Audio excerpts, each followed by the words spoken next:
Alors, ce qui a changé depuis 18 ans, c'est moi, hein, pour commencer. J'ai une évolution cinématographique qui est allée peut-être vers quelque chose de plus en plus baroque, de plus en plus d'être lié à la nature, des questions queer aussi. Donc le projet initial était un western plus surréaliste, mais tout de même ancré dans une réalité. L'Amérique du Nord, des pionniers au début du XXe siècle, et moi j'ai voulu en faire un western complètement hybride, hein. Du western il ne reste plus que quelques traces. En réalité c'est un film de science-fiction et de fantasy, et donc je pense que depuis 18 ans, oui, je suis allé de plus en plus vers la fantasy et les fantasmagories. À l'origine, casting quasiment masculin. Oui, à l'origine, le western était quasiment une inversion de ce casting qui est présent, avec exclusivement des actrices. Il y avait quelques figures féminines. Et puis il y avait aussi l'idée de faire jouer à une femme, en l'occurrence Katia Golubeva, le rôle d'un homme, d'un père.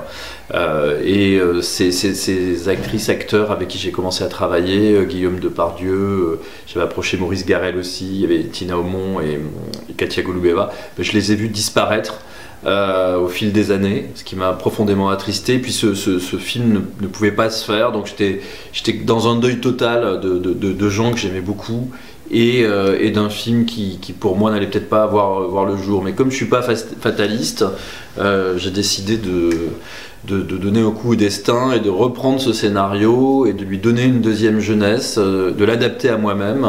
Et peut-être que finalement ce projet n'attendait que ça, que je le révèle, que je l'amène ailleurs. Et c'est ce que j'ai fait en réécrivant.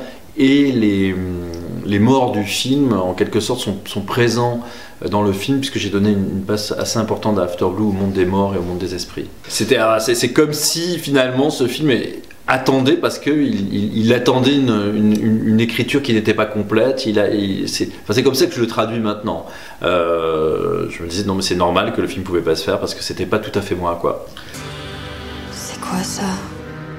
Sors-moi. Si tu me sors de là, je ferai naître tes désirs enfouis. C'était mon petit apocalypse. Ça a été difficile parce qu'on a beaucoup tourné dans des décors naturels en hiver, des décors qu'on a agrémentés de décors construits, puisque je fais tout au tournage. Et les lieux que j'avais choisis, c'était en Aquitaine, hein, c'était pas à l'autre bout de la planète, mais c'était quand même des lieux difficiles d'accès, qui étaient battus par les intempéries. Sur les plages de la Pointe Espagnole, quand on a tourné, il y avait des tempêtes absolument délirantes, donc les décors qui s'envolaient, les points aussi sur les plages où on allait tourner étaient assez difficiles d'accès, et c'était un petit peu le cas pour tous les décors que j'ai pu choisir. Beaucoup de pluie, beaucoup de vent, beaucoup de tempêtes, des décors pas faciles d'accès, donc ça a été dur. Moi-même je suis passé par des moments de doute et d'angoisse extrême, mais on y est arrivé.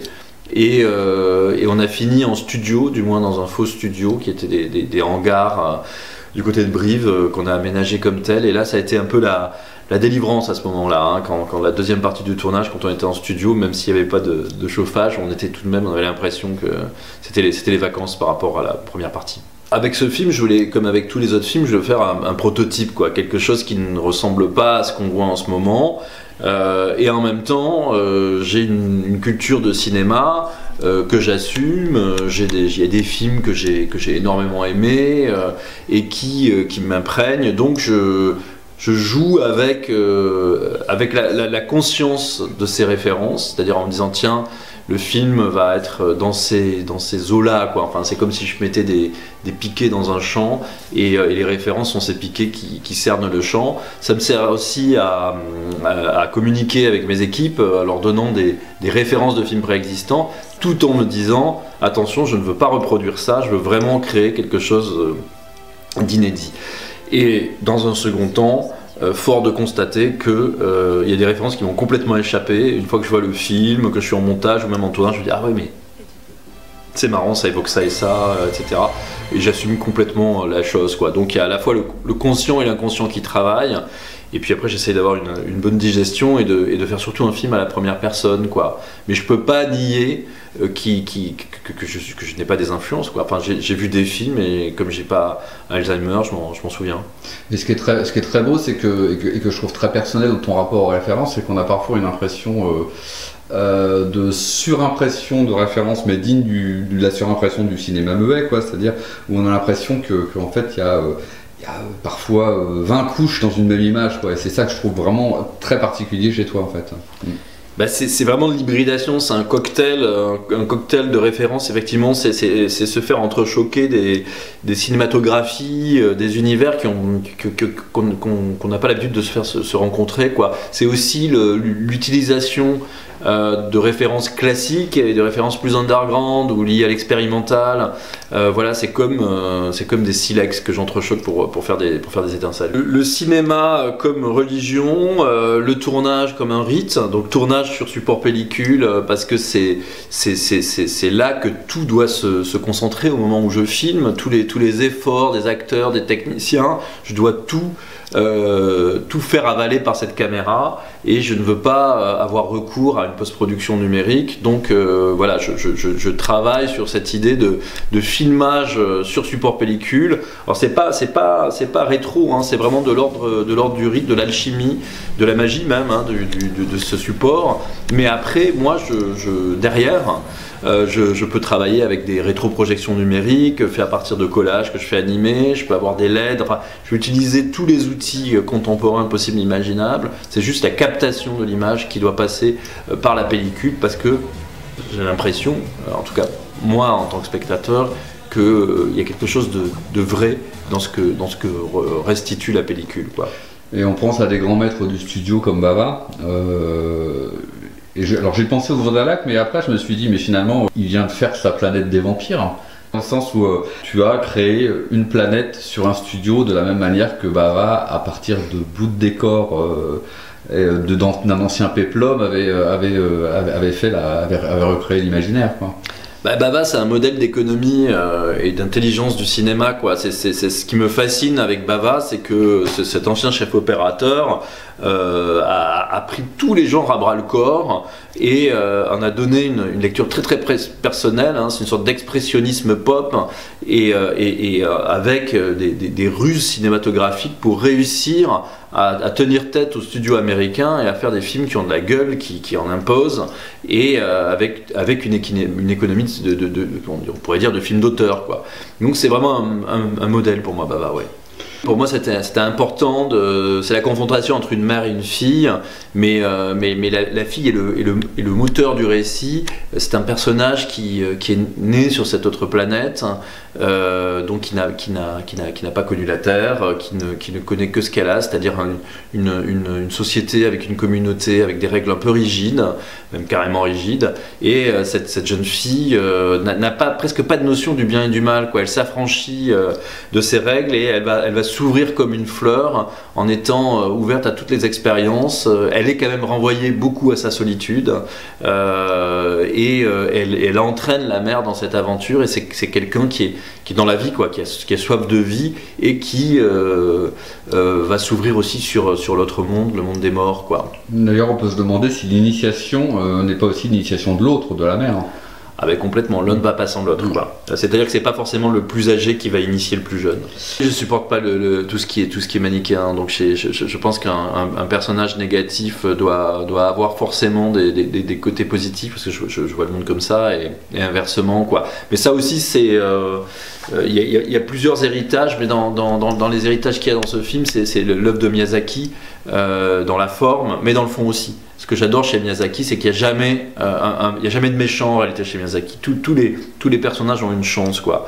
Et je trouve que ça enrichit forcément le récit, et ça permet mais de montrer ce qu'est la vraie vie, c'est quelque chose de très ambigu. Paradisal, quelque part, il y a quelque chose de l'Odyssée, quoi. Enfin, et on a l'impression que tu travailles sur le mythe, mais en essayant de lui retirer les archétypes. L'histoire immortelle, quoi, le récit universel, quelque chose qui peut se lire, qui pourra se lire dans le futur, qui pouvait se lire dans le passé. Ça m'intéresse beaucoup d'être dans un récit débarrassé, j'allais dire, de tout ce qui pourrait l'encombrer par rapport au monde contemporain. Et il y a quelque chose de l'ordre du mythe, parce que le personnage de Kate Bush, par exemple, renvoie au génie des mille et une nuits ou au Sphinx. Voilà, il y a ces personnages symboliques qui font avancer les récits et qui révèlent beaucoup de choses aux personnages et qui parlent du monde, des autres mondes. Mais il y a aussi la dimension un peu Beat Generation qui est présente dans mon travail.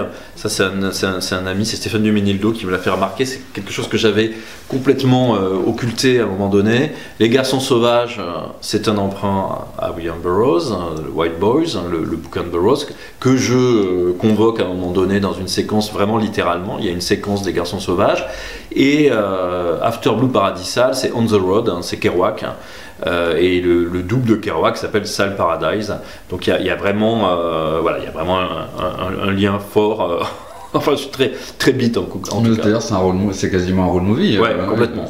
Qui se termine en boucle avec le cercle qui se clôt. Ouais. J'ai l'impression que l'oxymore c'est très présent dans mon travail, ce jeu sur les mots, ces associations improbables. Oui, on peut dire ça. Oui. J'aime bien jouer sur la confusion et le double sens des mots, la confusion des genres, en gros, j'ai l'impression d'être un cinéaste vraiment sans frontières, quoi. Je déteste être mis quelque part dans une boîte et enfermé. J'essaye toujours de me répandre et d'aller ailleurs et de créer des connexions avec d'autres types de cinéma. Alors, je suis pas dans le mainstream, je suis vraiment dans le cinéma d'auteur, mais tout de même, je lorgne aussi du côté de l'heroic fantasy, du fantastique, qui sont plutôt des genres que s'approprient les studios pour faire des films grand public. Donc je joue avec cette idée aussi du cinéma grand public, quoi. Ouais, tu joues aussi avec les archétypes pour mieux les tordre, quoi. Exactement, c'est ce qui m'intéresse, de pas reproduire les mêmes schémas à l'infini sans jamais les questionner. Je pense que j'ai beaucoup de mal avec la morale, quoi. Elle fige les choses, elle a tendance à devenir le prétexte pour créer des cadres rigides, des règles, donc ça me fait un peu peur. Et la norme, c'est l'endormissement, quoi. Il faut pas s'endormir. Le poil comme une ornementation du cou. On a vachement travaillé. Enfin, je trouve qu'on les voit peut-être pas assez bien dans le film parce qu'on a créé des postiches assez étonnants qui devaient être à la fois assez imposants mais vraiment portés comme des parures, comme des bijoux. Et je trouvais ça vraiment intéressant de se questionner sur le beau, le laid. Enfin voilà, c'est quelque chose que je trouve intéressant, et surtout effectivement ce que représente le poil, et être dans ce monde où ces femmes arborent ces toisons de poils autour du cou, les tailles plus ou moins. Bon, c'est vraiment un jeu avec les genres, avec le bon goût, l'esthétique. Ça me plaît beaucoup, quoi, de déplacer. Je suis toujours dans le déplacement, déplacer certains éléments pour mieux les questionner, quoi. Et est-ce que le poil poussant à l'intérieur de l'homme, l'étouffant, c'est l'homme étouffé par sa virilité? Oui, qui refuse sa féminité, qui finit par crever en étant pas. Je crois que c'est Kurosawa qui tourne derrière les 7 samouraïs, en refusant de remettre en question sa virilité. Ouais. Il y a forcément toujours une dimension politique dans ce que je fais, en tout cas dans les longs, je pense. Dans Les Garçons Sauvages, c'était le rapport à la punition, comment on punit des criminels. Et moi, je suis plus pour la révélation que pour la punition. Dans After Blue, on est dans un contexte d'une société qui se réorganise, qui essaye qui essaye de ne pas refaire les mêmes conneries que sur Terre, mais tout de même qui impose des règles. C'est la dérive des règles, c'est ce que je disais tout à l'heure, hein, d'une certaine rigidité par rapport à ces règles.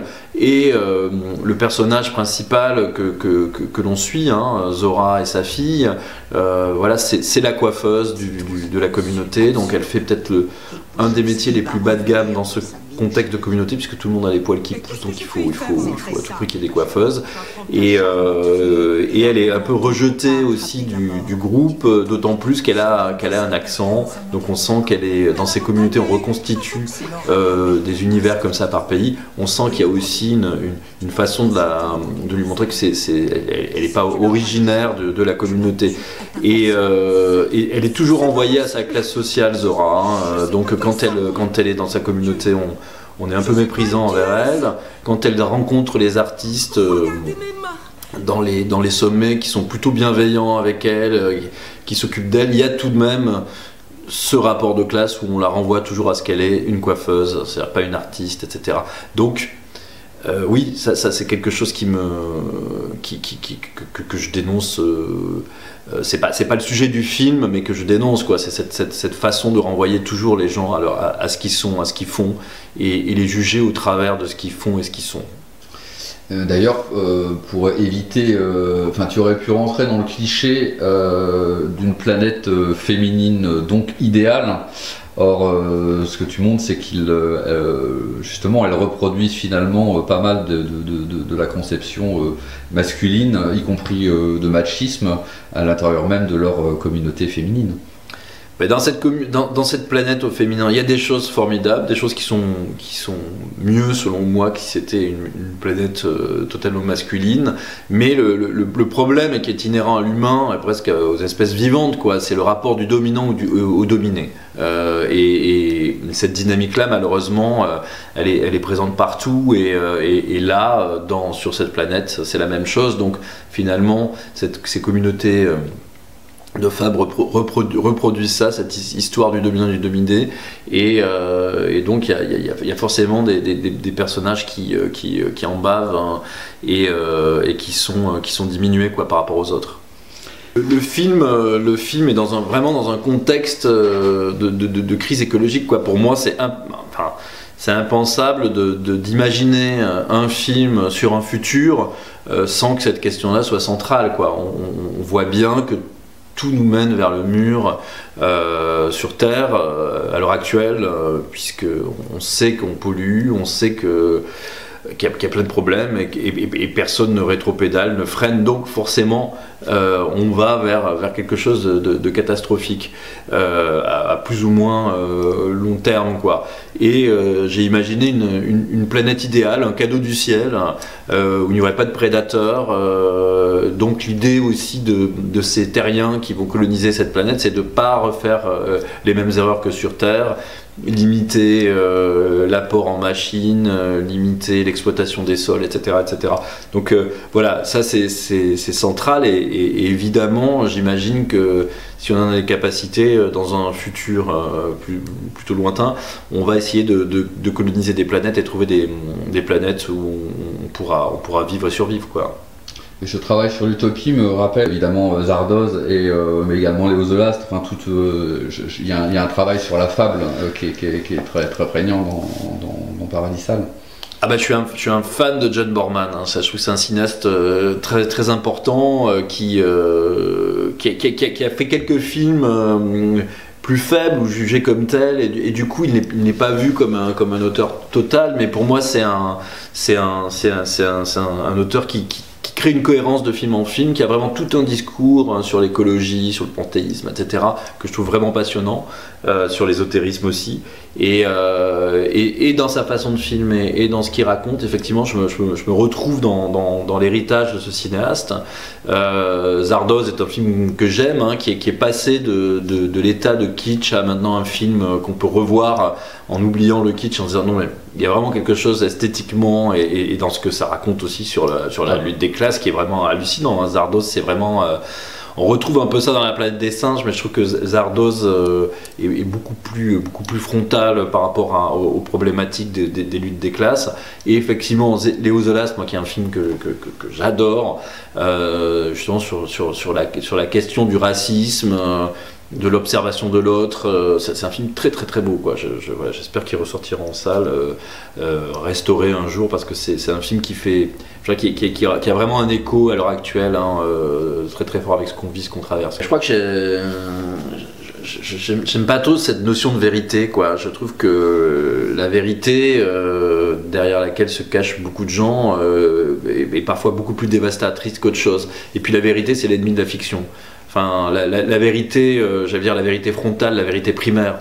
On peut dire des vérités sans être, tout en étant dans le mensonge, quoi. Mais un mensonge qui raconte des vérités. Or, la vérité pour la vérité, c'est quelque chose que je trouve terrifiant. Et j'aimais bien cette idée d'une voix incarnée par Nathalie Richard, qui peut renvoyer à Delphine Seyrig dans son timbre de voix, mais ça serait un curieux mélange entre une Delphine Seyrig et un HAL, le HAL de 2001, l'Odyssée de l'espace. On ne sait pas si c'est une bienveillance, quelqu'un qui vient faire un interrogatoire comme ça, psy, ou si c'est une machine qui interroge pour comprendre ce qui s'est passé sur cette planète, ou si c'est le jugement dernier. Bref, ça reste, je ne veux pas répondre à cette question, c'est ce qui m'intéresse, c'est que les possibilités d'interprétation sont ouvertes, mais pour moi c'était important d'appeler cette voix la vérité, qui est une voix qui dialogue avec le personnage principal, et qui de temps en temps même émet des jugements par rapport à ce qui se passe, quoi, des jugements moraux pour le coup. Oui, c'est pas une vérité neutre. Non, pas du tout. Elle est jamais neutre, la vérité. À l'origine, comme j'ai fait une transposition des personnages sans modifier leur caractère et leurs actes, c'était des plaisirs solitaires de garçons que j'ai complètement transposé. Justement, ça m'a beaucoup intéressé de dire, allez, je fais une transposition, mais je change pas les traits de caractère ni les actes des personnages. Pour moi, ce monde sauvage dans lequel vivent les personnages les renvoie à leur propre solitude, à leur propre questionnement par rapport au désir, et on est vraiment dans l'idée du plaisir solitaire, quoi, du terme qu'on emploie pour la masturbation. Je préfère plaisir solitaire à masturbation. Et je trouve que ça dit beaucoup plus de choses. Et donc à chaque fois que ces personnages s'abandonnent dans leurs fantasmes, leurs désirs, ils se retrouvent encore plus seuls, quoi. Ça, c'est quelque chose que je trouvais vraiment passionnant sur cette planète. Mère et fille, d'ailleurs, sont chacune dans leur chemin parallèle. D'ailleurs, elles sont... Souvent, j'avais remarqué qu'un ressort aussi entre une mère et une fille dans les fictions, c'était de les mettre à un moment donné en concurrence, quoi. Or là, non, pas du tout, elles sont jamais en concurrence, elles suivent leur chemin parallèle, chacune peut épauler l'autre ou être en conflit avec l'autre, mais il n'y a pas de concurrence sur les objets du désir. Les objets du désir, pour chacune, sont différents. Mais c'est des objets du désir qui sont goûtés, embrassés, caressés, et après on passe à autre chose. Je voulais que ce soit quelque chose de très doux comme ça, et ces idées des corps dans le décor aussi, d'érotiser les personnages, mais les érotiser par rapport au minéral, la boue, le quasi-végétal qui est là, c'est-à-dire qu'elles ne font plus qu'un avec le décor. Donc pour moi, qui est presque le comble de l'érotisme. Touche, tu vas voir.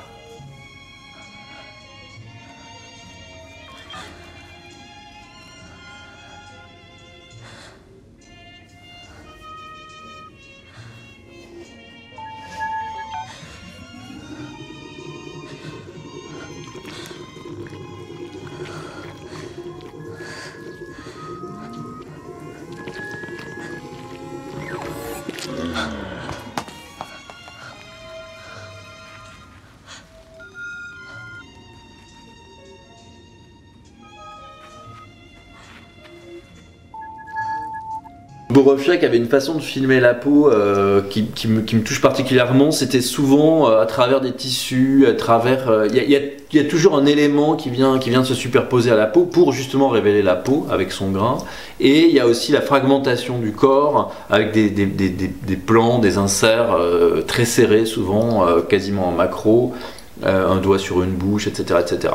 Moi j'ai joué un tout petit peu avec ça effectivement, et là c'était une référence à Borovchek sur des plans où on voit de façon très fugace la bouche de Roxy en gros plan avec des poils ou des cheveux qui glissent sur sa bouche, qui est pour moi quelque chose d'extrêmement érotique. Voilà, là c'est vrai que c'était un clin d'œil à Borovchek, parce que je me disais tiens, c'est intéressant, Borovchek dans la grammaire cinématographique qu'il a mis en place, avec aussi l'économie qu'il avait, à travailler sur ces instants, ces fragments très fugaces qui, pour moi, donnent un attrait très très fort et très érotique à ces films, alors qu'en fin de compte on voit pas grand chose quoi. Mais on a des sensations très fortes. Et j'ai repris ça à 2-3 moments, ces plans très très serrés qui ont une force érotique énorme. Mais en réalité, on voit pas grand chose. Je trouve que dans le couloir du cinéma français, c'est important d'ouvrir des fenêtres qui donnent sur d'autres horizons, quoi.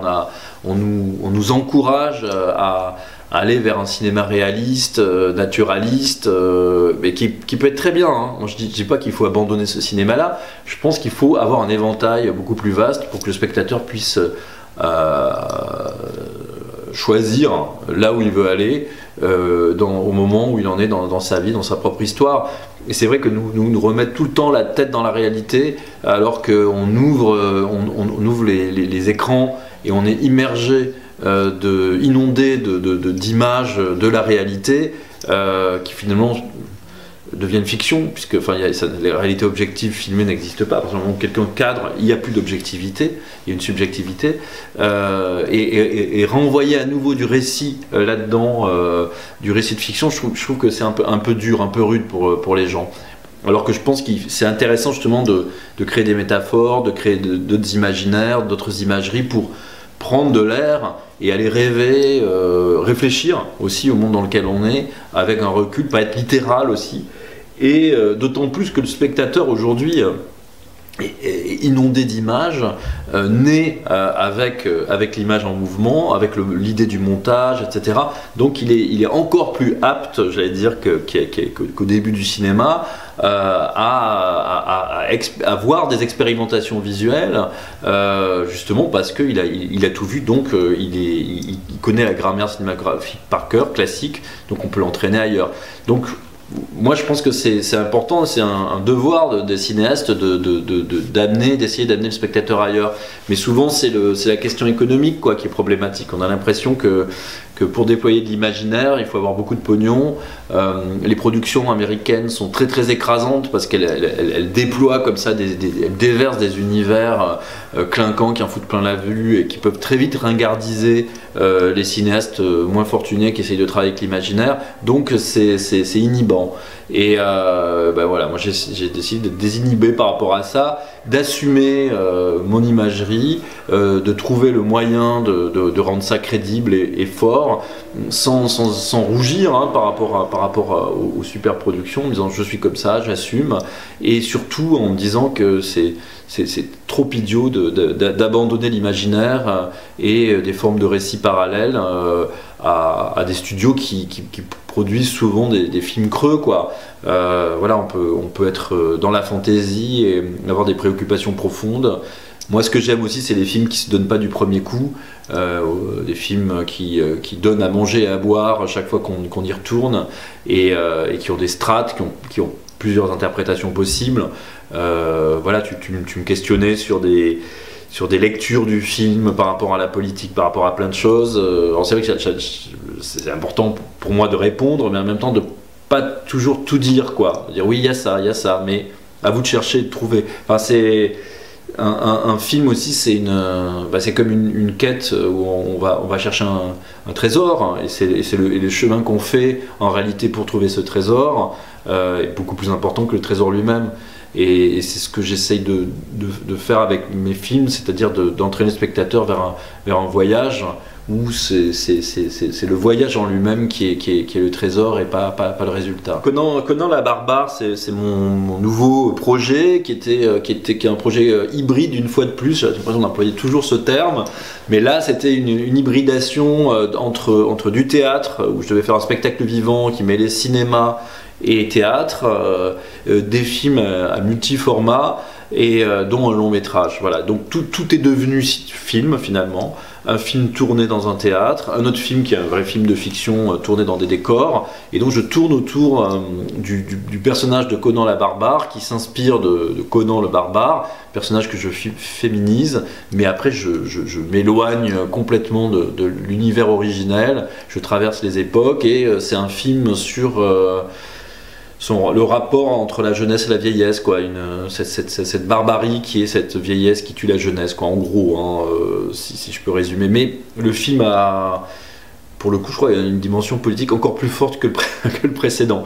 J'en suis en train de m'apercevoir. Il a plusieurs facettes, quoi. C'est un film à multifacettes. Ah non, Kate Bush, elle n'a pas encore vu le film à ma connaissance. Je redoute de lui montrer, non pas que je pense que ce soit une personne mauvaise mais méchante, mais ça me fait flipper parce que je suis un fan de Kate Bush et je sais pas comment elle prendrait le film. En tout cas, son univers, son imaginaire m'a beaucoup influencé et imprègne ou s'infuse dans le film. Et pour moi, c'était important de lui rendre un hommage un peu particulier en donnant son nom à un personnage qui est une anti-Kate Bush.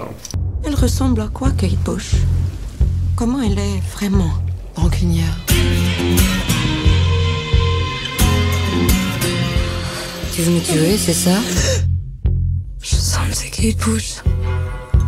Dans ma bouche. Kate Bush! Mon Dieu, de